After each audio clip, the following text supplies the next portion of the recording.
The TVWAN News is proudly brought to you by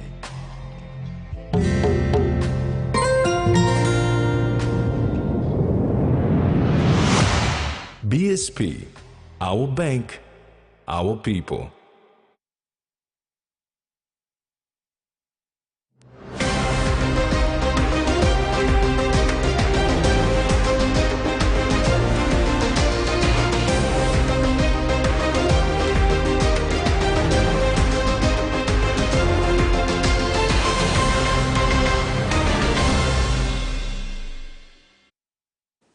Hello, thanks for joining us. I'm Maricela Kelaton. And I'm Jasmine Niru. Join me for sports news later in the bulletin.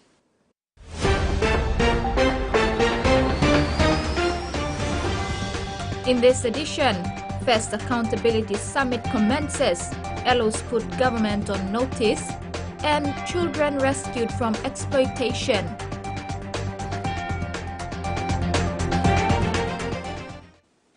NCD Metropolitan Superintendent Silva Sika has appealed to the residents of the nation's capital to respect each other and stop ethnic clashes. Sika made this appeal following an increase in ethnic clashes within the city in recent weeks. Police at 6 Mile and Gordon had to respond to 2 separate ethnic clashes involving people from Hela and Western Highlands, and in another incident between people from Eastern Highlands and Enga. Metsup Sika said the city is growing fast with many illiterate moving into the city who cannot respect the other residents, and police are trying to make sure there is peace and order. The incident between the Eastern Highlands faction and Enga faction resulted from an earlier incident at 5 Mile where people were injured and properties damaged. This led to the recent attack of a taxi driver from Eastern Highlands. Sika said all parties have been warned not to resort to physical violence and register their grievances with the law instead. The first National Social Accountability Summit commenced on Wednesday in Port Moresby. The theme, Sharing and Learning from Innovators and Practitioners, brought together civil society organizations, public officials, and service providers. The summit is hosted by the CIMC in partnership with the PNG Australia Partnership. It will conclude this Friday, February 3rd. Social accountability is a citizen-led action exercising their rights to hold public officials and service providers accountable for the use of public resources and services delivered for citizens' benefits. The Consultative Implementation and Monitoring Council, or CIMC, with the PNG Australia Partnership have come together to host the first National Social Accountability Summit. The summit commenced Wednesday, 1st March and will conclude this Friday, February 3rd. The purpose of the summit is to stimulate critical thinking and discussions around social accountability tools to use and empower citizens to advocate for accountability on the management of public resources. Paul Barker, Director for Institute of National Affairs, says it is important for the government to report to its people. Why does the government report our financial status to the IMF, to the World Bank, to the outside bodies? Why aren't we reporting domestically? They're our consumers. They're the people who largely fund the government. They're the ones who are the recipients of the public services. And if they're not being delivered, they're the ones who suffer from it. So governments need to be accountable to their own citizens, and it's a mindset in a way. We have a problem where governments have got used to sort of sitting behind a shield and thinking, well, these are our assets, these are our funds, we don't have to really report to anyone. Maybe we have to report to Parliament, maybe we have to report, but we don't have to report to the public. So there's a significant shift in thinking. The summit also aims to map out innovators and practitioners in the social accountability space at present and initiate partnerships and collaborations to achieve positive development outcomes in Papua New Guinean communities. Thomas Elu, interim chairman for the Independent Commission Against Corruption and chairman of CIMC Governance and Service Delivery Committee, says the government has good plans and strategies. However, they are missing links. There's good plans, there are good strategies, but yet there is something definitely wrong somewhere. Yes, the evidence is not there to show that people are now benefiting from the good plans and strategies that the governments do have. CIMC states that government and non-state actors committing to social accountability would increase the demand for accountability in the management of public resources. This will eventually contribute to improved governance, increased development effectiveness through improved service delivery, and empowerment in the long term. Meantime, the Deputy Secretary for the Department of National Planning and Monitoring, Michael Kumung, stated that the department is working with the Department of Provincial and Local Level Government Affairs on alignment right down to the district level. Deputy Secretary for the Department of National Planning and Monitoring, Michael Kumung, on the first day of the first National Social Accountability Summit, stated that the department aims to improve service delivery by aligning service delivery by developing a new structure and plan. This will see the Department of National Planning and Monitoring working in partnership with the Department of Provincial and Local Level Government Affairs. So we're listing the minimum standards by the different levels of service that must be factored in the plan, and everybody should start taking ownership of delivering that. Whether they are the council manager or councillor in the ward or district administrator, local MP, they must know what minimum standard falls within their jurisdiction, so that with whatever resource that is at their disposal or given to them, they should make sure this minimum service is delivered. The local member would also have that list before him. That is the responsibility to use the PSIP and the DSIP that is given to the provinces to ensure this minimum services is delivered.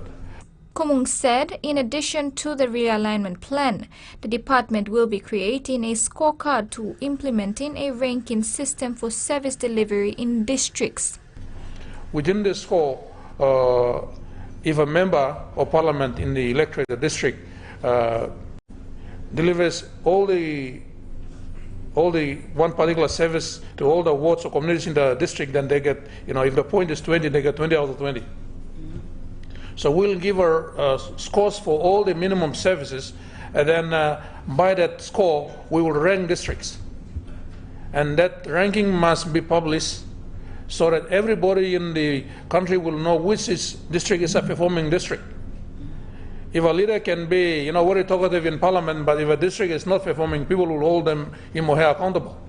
The Deputy Secretary says this will ensure visibility and transparency around implementation plans regarding the utilization of resources and service delivery at the provincial and district level. A construction firm tasked with the upgrading of the Morabe Special Education Center facilities reported a loss in over 1.5 million kina. Nakamu Construction Services, who took 2 years to complete the facilities at Eriku, attributed delayed payment to the massive loss in profit and damage to reputation. Managing Director Yowa Zurenu, when extending his apologies to the Special Education Center for his absence during Tuesday's opening of the refurbished facilities, said while 400,000 kina was paid to them in January 2020, they needed 1.5 million kina after thoroughly rescoping the work in February 2020. They requested for an additional 1.1 million kina, but were paid only 1 million kina the following year. In June 2022, Nakamu was paid 181,000 kina. Due to the 2.5 years of delay, cost of operations and labor costs increased, forcing the firm to take out a bank loan and use to complete the remaining works. Zurenu said they learned the hard way to never start a project if the payment is less than the cost required to complete the work. Free and independent media deters corruption and underpins justice. Transparency International PNG Chair Peter Aitsi echoed these sentiments today during the consultation workshop on the draft media policy in Port Moresby. Studies have shown over the years that countries with more media freedom have better standards of development.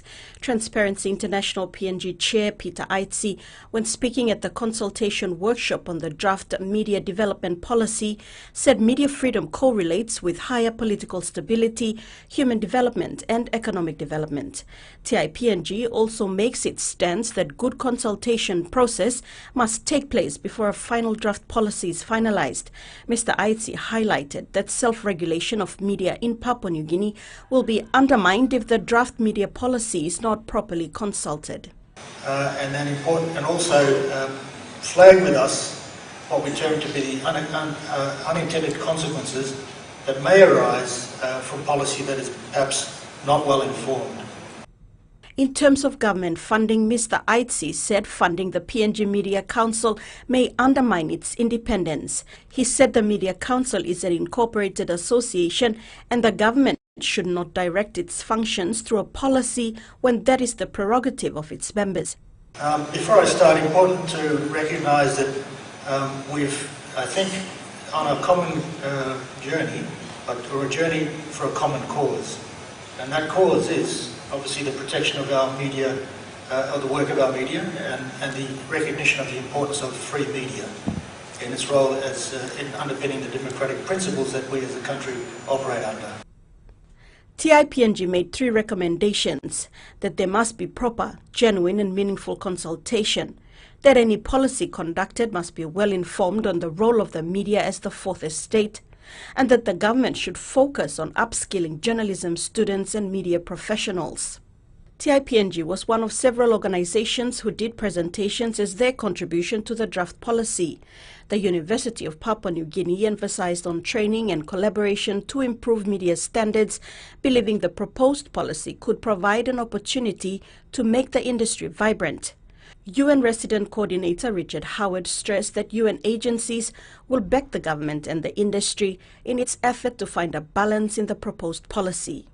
The forum gave opportunity also for content creators to raise the point of including SMEs in the media industry, considering the constant change and advancement of the Internet.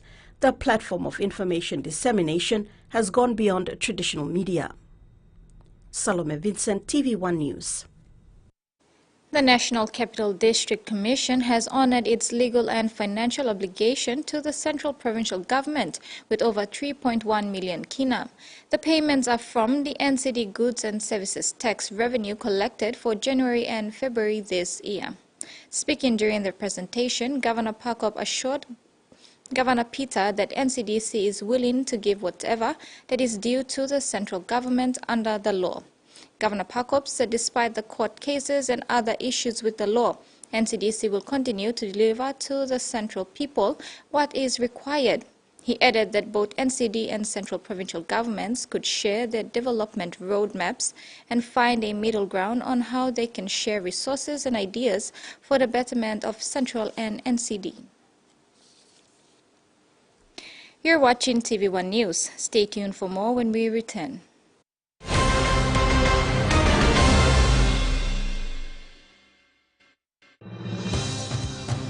With BSP Internet Banking, you can enjoy your banking at home, at work, or wherever you are. BSP Personal Internet Banking allows you to view your accounts and transactions, transfer money, bill pay, schedule future payments, or access your bank statements. Visit your nearest BSP branch to register now. BSP Internet Banking, the smarter way to bank. BSP, our bank, our people. It's that time again!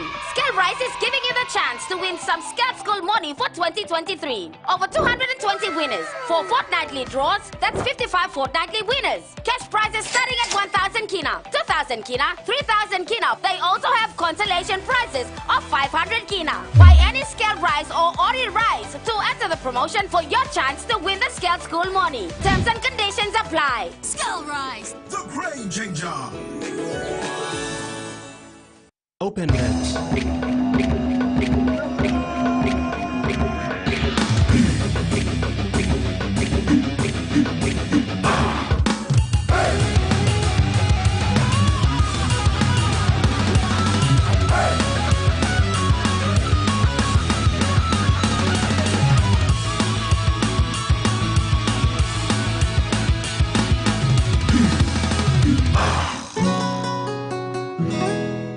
Without a doubt, you care for your loved ones. You want to keep them safe, whoever they may be with, wherever they may be, in the home or facing the world outside. Don't let anything stop you, not even bacteria. Protex helps protect your skin with natural extracts. Boosted with flaxseed oil, Protex helps eliminate 99.9% of bacteria for healthy skin. And with the power of natural goodness, you're ready to play every day. Protex, for the good health of your skin.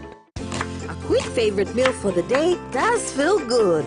Snacks noodles is my choice for a simple meal. It is easy to prepare and fast to cook. And with a touch of flavor and ingredients, quality noodles that can be cooked and enjoyed in many different ways. You see, my whole family loves it. It's made here in PNG and comes in different packed sizes. Snacks noodles, tastier but you like you more.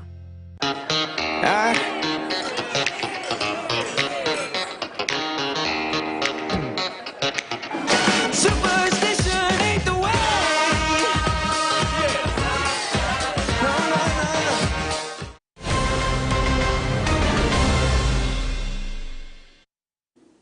Welcome back.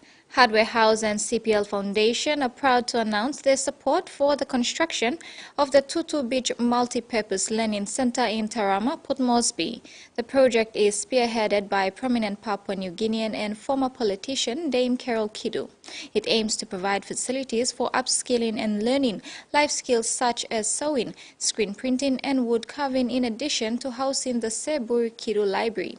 Recently, Hardware House, in collaboration with CPL Foundation, donated construction materials and hardware supplies worth over 18,000 kina to Dame Carol and her team at the site of the new learning center at Tutu Beach, Tarama. Dame Carol said the center will benefit many people living along Tutu Beach and Pari Village as well. Really for those who are missing out, not for those who can afford to pay to go into early learning, but for the ones who are missing out, and there are hundreds and hundreds of them, even around here in the beach area of our Motu Tarama.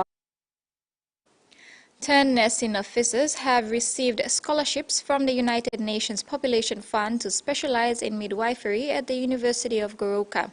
The scholarships are part of UNFPA's work to strengthen the midwifery workforce in Papua New Guinea.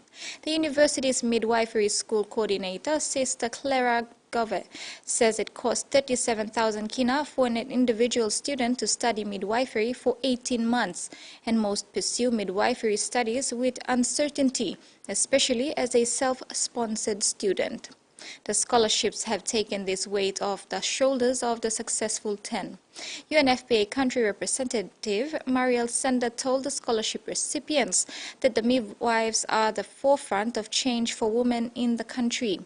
Senda said the journey is one of empowerment. She added that PNG needs a minimum of 5,000 qualified midwives to change the statistics on maternal mortality. Currently, there are less than 800. After her election petition victory, Governor for Central Province Rufina Pita is now concentrating on her duty responsibilities as the governor. She is now setting her priority areas for development areas in the province, apart from basic needs like road and bridge maintenance as well as safe drinking water. Governor Pita has other areas she's looking at. Earlier this week, Governor for Central Province Rufina Pita expressed her satisfaction at the outcome of the Court of Disputed Returns against her election as governor.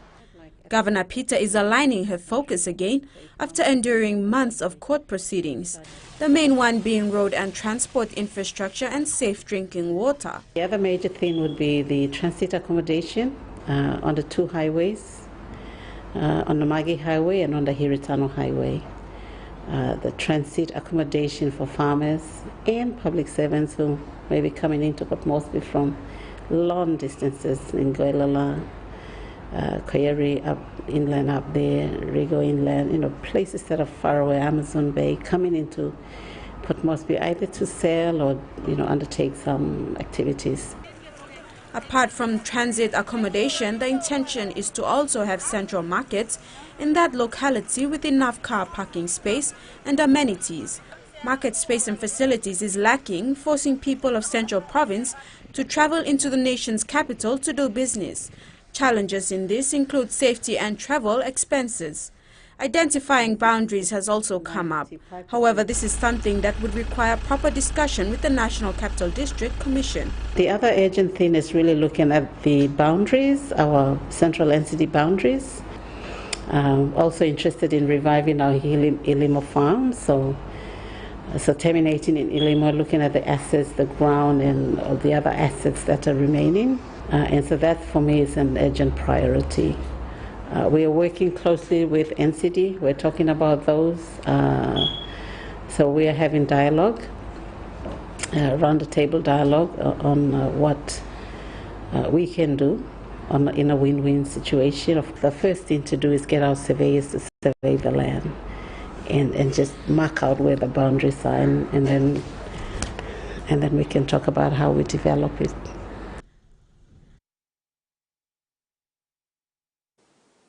PNG continues to support the Men of Honor campaign as they partner with Digicel Foundation to be the carrier for Men of Honor Awards Season 7. Chief Commercial Officer for PNG Air, Simon Pitt, was thrilled to announce that PNG Air will remain a sponsor for the Men of Honor Awards this season. Pitt stated that the partnership is also very good for the employees to see the work that they do every day being translated into helping address violence in the country and to feel a sense of pride to be part of a movement in addressing an important issue. The support PNG is giving is inclusion of return flights for 3 selected ambassadors, the regional judge with 2 crew members, and ticket prizes for the selected ambassadors. The campaign is a peace-building initiative by Digicel PNG Foundation that focuses on positive behavior with the aim to break the cycle of violence in PNG. The Men of Honor Awards will be hosted in Port Moresby on April 18. 3 Landowners Association of the Wafi Golpu project are giving the government 14 days to release the infrastructure development funds that have been appropriated and allocated for the affected landowners in the 2023 national budget. In a press conference today, the landowners expressed disappointment that their people have not benefited from this fund since the IDF allocation in 2021. Bulolo MP Sam Basil Jr., in a separate interview, confirmed to have received the petition, acknowledging that the landowners have the right to call on the government to listen to their plight. The infrastructure development funds is intended for infrastructure development such as roads, bridges, health centers, schools and other infrastructure development for impacted communities within the Wafi Golpu mining area. In a press conference today, 3 Landowners Association of SML-10 of the Wafi Golpu project are giving the government 14 days to release 100 million kina appropriated and allocated for impacted landowners in the 2023 national budget. According to the landowners, the government since 2021 appropriated 100 million kina for the Wafi Golpu affected communities under the IDF. However, though allocated in the 2021 and 2022 budget, the landowners have not benefited from one single toya from this funding. The landowners are now calling on the government to release the 100 million kina appropriated for this year 2023. We gave 14 days notice being signed by all 3 of us, the landowners, Wafi Golpu mine, as of Tuesday this week.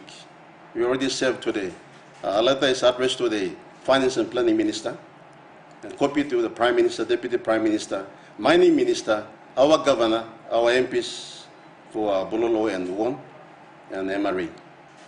And we're giving them 14 days time to give a positive response to us. The continuous delays have frustrated the landowners, which they express may pose challenges to progress development of the Wafi Golpu project. So 2021, 100 million euro. 34 million euro, I go power 66 million, only that from me after him come whatever is left of the 34 million, them time to power finish 50 million, but last year again, I go foul again. Now, yeah, 100 million kina for 2023. may pla bakisim before no may pla go begoli. Online no may pla lo wap wana me as place. All sabe whatever wana sani mo kama priesta. O silip na uya lo promotion government uliya. Already lo may pla talk green light na basana pin drama. In a separate interview with Bulolo MP, who represents these landowners, Sam Basel Jr. confirmed receiving the petition. The government has been urged to address this situation. Today I confirmed receiving the copy of the petitions to the government from my Wafi Gold to landowners. The project submissions, I have to say that it has been done and approved before I became a member of the parliament. The submissions for the roads and the bridges, health centers, they were actually approved by the Prime Minister and the former mining minister in the then Basil Marape government. So the petition is directed to the Honorable Rainbow Paita, Finance and Planning Minister. Jumaima Sugbat, TVWAN News. This is TVWAN News. After the break, we'll have news from the region. Stay tuned.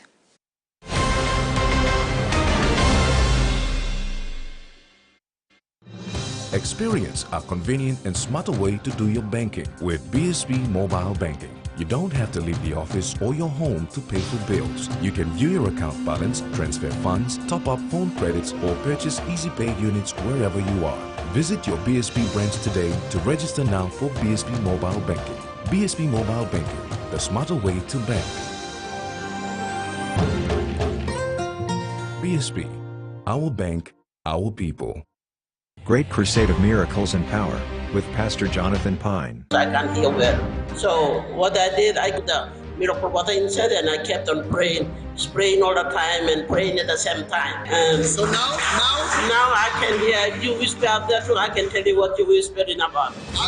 Join us at Sir Ignatius College Sports Stadium on Saturday, March 4th at 10 a.m. Call now to reserve your seat. 7422-9960 or 7899-8678. When you're spending time with family, when you've got a big day ahead, when you have given it all you've got, when you're putting on a feast, that's when you want the best. That's when you want flame rice. New flame rice. Win him, Olgeta. He says the best Hunters players come from his region. So does she. But there's one thing that brings everyone together. SB Lager. Bongum Yumi. Cheers to 70 years.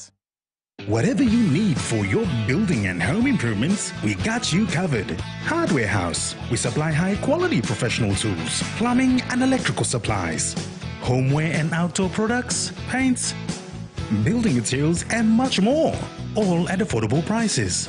And with our experienced staff, we will provide you with the right advice and help you need.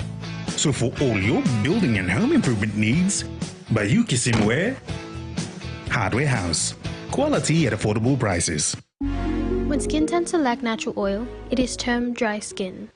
Refresh and rehydrate with the Neutrogena Hydro Boost range. Here's a simple 3-step routine.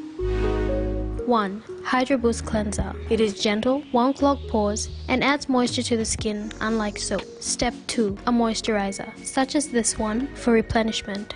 Step 3. Bright Eyes. This specially formulated eye roll-on infuses moisture around the delicate eye area. And there you go. Be beautiful, be you.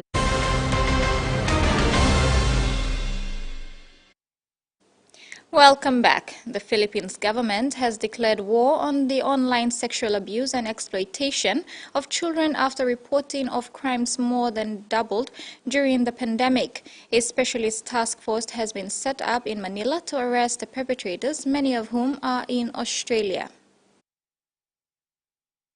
At the start of the COVID pandemic, there was a more than doubling in the number of detected cases of online child sexual abuse and exploitation coming out of the Philippines.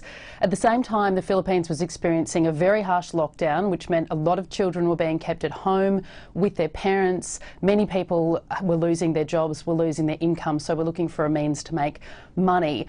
The way this was working and is still working is sex offenders in Australia would meet a facilitator in the Philippines online on a social media app or a dating app. They would start talking about access to children, they would make some arrangements, and then a video call would take place where the crime against the child would happen. Now, this is a really difficult thing for investigators to track down and look into, because as soon as that video call ends or hangs up, there's often little or no evidence of the actual crime against the children taking place. So it's an incredibly difficult thing for those tasked with trying to crack down on this to deal with.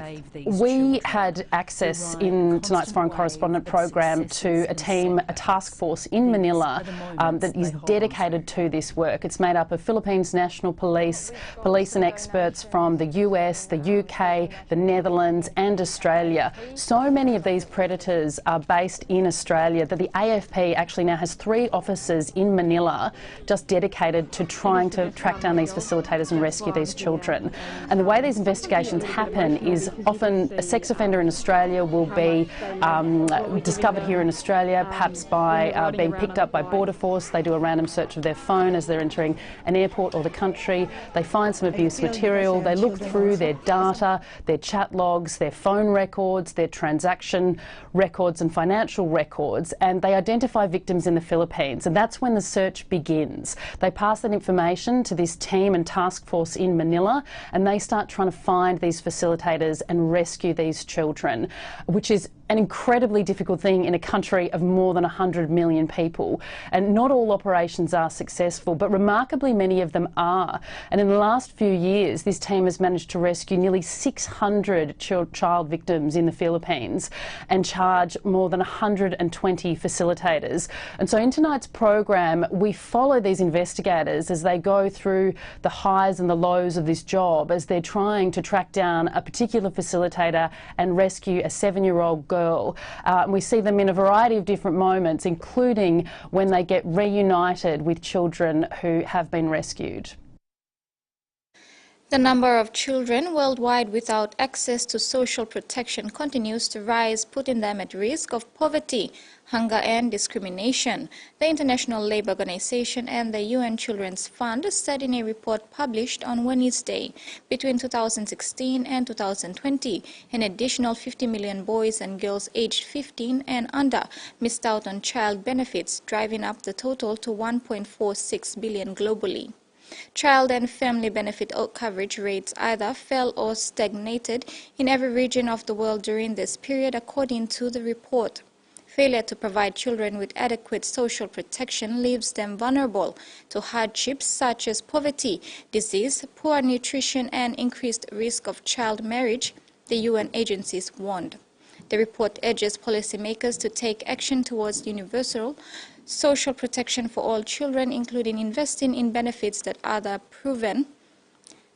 proven and cost-effective ways to combat child poverty. Authorities are also advised to provide child benefits through national social protection systems that also connect families to crucial health and social services, such as free or affordable quality child care. A number of homeless people living in tents on the edge of Hobart's CBD are calling on politicians to come and talk to them. When Tasha and Tyson first set up camp near South Hobart's popular rivulet track, they were very aware of the passers-by. Our first night was spent with a piece of lino for a roof, cardboard boxes and that for bed. It was embarrassing for the first few weeks out here. Yeah, I'd run into the tents, run out, try not to be seen. The spot is far from private, but they say it offers a sense of security. It's not ideal. We don't want to be parked in people's, face as much as they don't want to see us here every morning, but there's not really anywhere else we're going to go. They've been joined by 2 others, Anthony and a woman we'll call Brooke. She ended up homeless after fleeing family violence. Just the daily things that take for granted, washing, showering, cooking, it's just basic, everyday human needs are hard to meet. Toilets at a nearby venue are about 5 minutes away. The shower block is a 15-minute walk through the middle of town. The tents aren't waterproof and regularly need fixing. And food is a daily problem. It's easier to go back to jail. You've got food, you've got a roof over your head, you've got dry clothes, dry blankets. They want to get back on their feet. But to do that, what they really need is a house. And there is work available, but how do you get yourself presentable for a start? And presentable and in the right frame of mind and healthy. Brooke says she's tried to reach out for help. Now she's extending the invite to any politician who's game to sit down and talk with her. How about listen to us, have a talk to us, the people that are in this situation. The others just want the wider public to know they're not here by choice.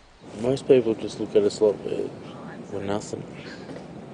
We're actually people too, you know, so we're just doing it hard. It's my 9-year-old actually turned around to me and said, I never imagined our life to be like this, you know, and it really hit home. And people just need to understand it might be them one day. Weeks after South Australia's flood waters began to subside, piles of rubbish are sitting by the side of roads. Chairs, bikes, televisions, beds and cupboards have all been dumped in a heap awaiting collection. This was a bedroom over here. A happy holiday home, almost unrecognisable. The mighty Murray, so strong it tore off the walls. And the damage isn't just downstairs but upstairs too. Never in a million years would I have ever thought that it was going to come up here. The fridge has just got toppled over and washed into the lounge. The Tripodi family wants to start making more of a dent removing the rubbish, but it's still early days. They're awaiting insurance assessors to find out if their home will be knocked down or fixed up. All along the river here at Swan Reach there is just pile after pile of rubbish. Everything that was left inside these homes was soaking for weeks, if not months. You've got people's cabinetry, their bikes, their chairs, their TVs, all dumped on the side of the road, ready for it to be collected. It's a sign the water was much higher than locals thought it'd be. The flows were really in line with what we expected, but the water levels tracked a bit higher. He said the change in roads and homes since the last major flood decades ago made it hard to predict the water's height. As well as homes, community centres are mopping up. Mud, absolute mud, you know. Don't want to do it again, I can tell you that. The bar, bathrooms and the green at the Swan Reach Bowling Club all need to be repaired. I can't see us getting on here before December, it must be before Christmas. But among the mud, there's promise in these green shoots, giving hope this country town can get back to Thursday night bowls. When James Cook landed in Kamei Botany Bay in 1977, his journals described him taking 40 spears from the beach. Scholars say they were the earliest artifacts collected by Europeans from anywhere in Australia. Now, 4 spears are set to be returned to country from Trinity College in Cambridge. In April 1770, it was here in Kamei, or Botany Bay, that Captain Cook and his crew first set foot in Australia. His journals show he took 40 spears, which are believed to be some of the first objects taken from the first meeting. 1 year later, they were taken to Trinity College in Cambridge, and after years and years of advocacy, they will now be returned to the La Perouse Aboriginal community. Now, Nolene Timbrey, she is the chairperson of the La Perouse Aboriginal community. How are you feeling at this news? Look, I haven't stopped smiling since I heard the news, so it's really great that we can share the news with everybody now, and I can't get the smile off my face. I feel fantastic. So can you describe these spears to us? What do they look like and what were they used for? Yeah, so the 4 spears that we have in existence are fishing spears, so they're wooden. They measure about 6 feet in length, but they were cut down, so they they would have originally been maybe even twice that length, but they were cut down for transportation back to England. And you have spent years, about a decade actually, working with Trinity College in Cambridge to get them back here, back to Australia. Can you run us through exactly what that process has involved? Yeah, look, the majority of that time and the majority of that process for us has been building a really respectful and mutual respect and relationship with Trinity College and with the museum over there. So we spent a lot of time, we put in a lot of groundwork, just building that and fostering that relationship so that we can have really honest conversations about the use of the objects, the education, what we can learn from the objects, and and finally that's turned into, it's the right thing to do for them to hand it back to us, which is great. And what actually is the significance of these, the 4 spears that are being returned? As I mentioned earlier, there was initially 40, and it's just 4 that are being returned, and they're the ones that were given to Trinity College. Yeah, what's the significance of them? The significance is, as you said, they're the first objects that were documented and taken away during that first meeting. So they're really special for that. They're a marker in time of that meeting in 1770, but they also have a cultural value in that they link us to the history before that meeting. So they're objects that were crafted before European arrival. They were used before European arrival, and they were made in a really traditional way. So for us, we do have, spear making still happens, so we've got that continuing cultural practice. But they're just made with, different materials now, materials that are more easily provided for. So, for us, the value of them is that they link us to a practice that was born before the history of this nation. Well, congratulations, it's some extraordinary news, and I think something that's really meaningful for both the La Perouse Aboriginal community, but also, Australia at large. Absolutely. It's, you hit on it. We talk about these objects as being the marker in time of when that first meeting happened. So that's when our shared history started. And so if we can get these back, we're talking about that in a much broader scale. Yes, it's important for the La Perouse Aboriginal community. Yes, it's important for all Aboriginal communities, but it's also important in terms of reconciliation and what that means in the story of our shared history. So extraordinary news, 4 spears are going to be returned here to the La Perouse Aboriginal community that were first taken by Captain Cook in April of 1770. And that ends the news segment. Here is the weather report for the next 24 hours.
At home, regional forecast for the next 24 hours. Southern region, scattered showers and isolated thunderstorms with windy conditions over Milne Bay province. Momase, New Guinea Islands and Highlands region, all scattered showers and thunderstorms with areas of rain. TV1 News returns for the sports news with Jasmine. Stay tuned.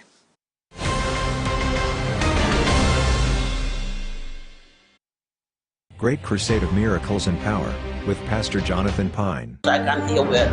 So what I did, I put the miracle water inside and I kept on praying, spraying all the time and praying at the same time. And so now I can hear you whisper up there, so I can tell you what you're whispering about. Join us at Sir Ignatius College Sports Stadium on Saturday, March 4th at 10 a.m. Call now to reserve your seat. 7422-9960 or 7899-8678. He says the best Hunters players come from his region. So does she. But there's one thing that brings everyone together. SB Lager.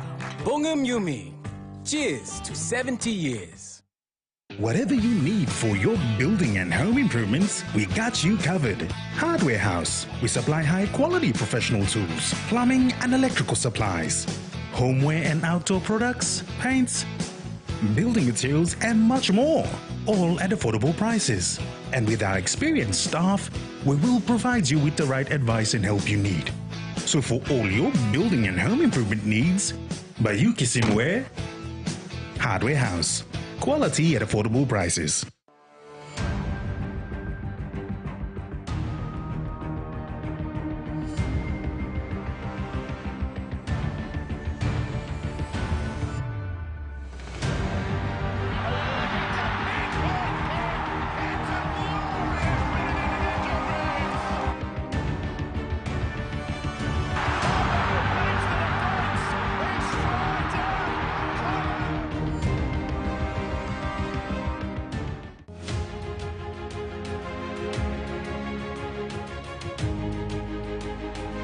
No matter how hard I try, I always do something wrong.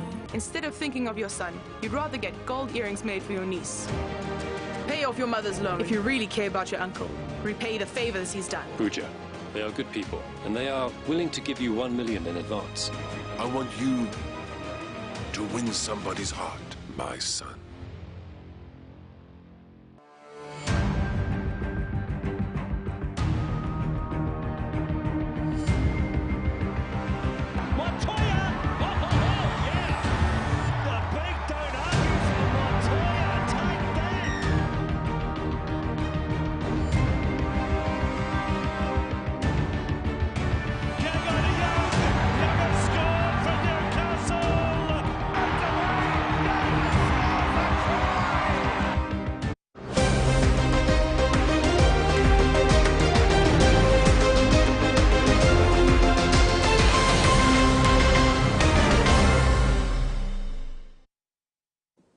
Hi and welcome back. As its core responsibility to contribute to youth development, the Institute of Business Studies University has partnered with PNG Kickboxing Federation in supporting the Southern Region Kickboxing Tournament with 3,000 kina. Kickboxing legend and president of the PNG Kickboxing Federation, Stanley Nandex, received the support through a prevention on Monday, 27th February, acknowledging the institution, as this support will go towards purchasing the trophies and medals for the tournament. Nandex stated that IBS and the Kickboxing Federation have come a long way in terms of recognizing the Federation's efforts, particularly in training youths and, most importantly, the females who are taking part in the sporting code. Also providing a pathway for men and women to change and correct different attitudes through the sports programs. Founder of IBSU, Sir Mick Nades, is supporting the tournament as a means of instilling proper discipline in the youths and creating an impact to youth development through sports. About 100 youths from clubs within NCD and Central Province contest from the 24th to the 25th of March. 5 athletes from PNG competed in the Queensland 3,000-metre Championships in Brisbane just 9 days after the World Cross Country Championships Championships in Bathurst. Despite the heavy rain, the athletes persevered, with Aquila Turalom finishing first among 17 runners in 9 minutes and 7 seconds. Coach Brad Green was pleased with their performance, noting their improvements in racing skills. Mary Tangier also had an impressive showing in the women's division, tying with local athlete Jessica Salmon with a time of 11 minutes and 43.02 seconds. Parramatta Eels winger Micah Sivo has re-signed with the club on a 2-year contract extension, which will see him at Parramatta until the end of 2025. The Fijian flyer has been one of the team's top try scorers since joining the club in 2019. With a record 67 tries in 83 appearances, Eels General Manager of Football Mark O'Neill said Sivo is one of a handful of players in the NRL who can bring the crowd to their feet during a match. O'Neill added that Micah has extended his time at the Eels and the team looks forward to celebrating more milestones together. Titans forward Beau Fermor has been dealt a devastating injury blow on the eve of the 2023 NRL season with confirmation of a ruptured ACL, which could potentially sideline him for the year. The club confirmed the news on Thursday ahead of their season opener against West Tigers. Beau Fermor has been dealt a devastating injury blow on the eve of the 2023 NRL season. A ruptured ACL could potentially sideline him for the year. NRL.com reports that he is set to meet with medical staff to determine the next steps in his rehabilitation and recovery. According to NRL.com, Luke Thompson is also facing a lengthy stint out after suffering an ankle injury at Canterbury training on Tuesday. Bulldogs GM of football Phil Gould confirmed that the 27-year-old forward had to be assisted from the field following the training mishap and will miss most of the season following scan results. Apart from Thompson, the Bulldogs are also missing Tevita Pangai Jr., Chris Patolo and Sam Hughes from their front row stocks. Meanwhile, Sharks playmaker Nico Hines will miss his club's season opener against the Rabbitohs due to a half strain, and the Broncos enter their season opener premiers against Penrith without fullback Reece Walsh, who is nursing a fractured eye socket suffered in the trial game against the Titans. And Roosters forward Angus Crichton will take indefinite leave from the game to focus on his mental health. Crichton's father, Charlie, issued a statement on behalf of his son and family, indicating there is no time frame for the Kangaroo star's return. Salome Vincent, TV1 Sports. And that wraps up the news tonight. Over to you, Maricela. Thank you, Jasmine. Before we go, remember to apply the following simple measures to prevent transmission of the coronavirus. Regularly wash your hands with soap and water. Cough or sneeze into your elbow. And exercise social distancing. If you're feeling sick, please stay at home. You can also call the COVID-19 hotline number for more information or assistance. Pleasant viewing. Bye for now.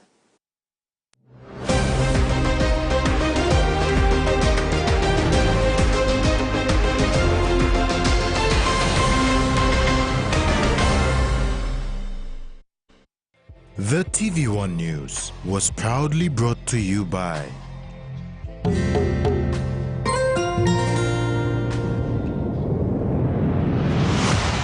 BSP, our bank, our people.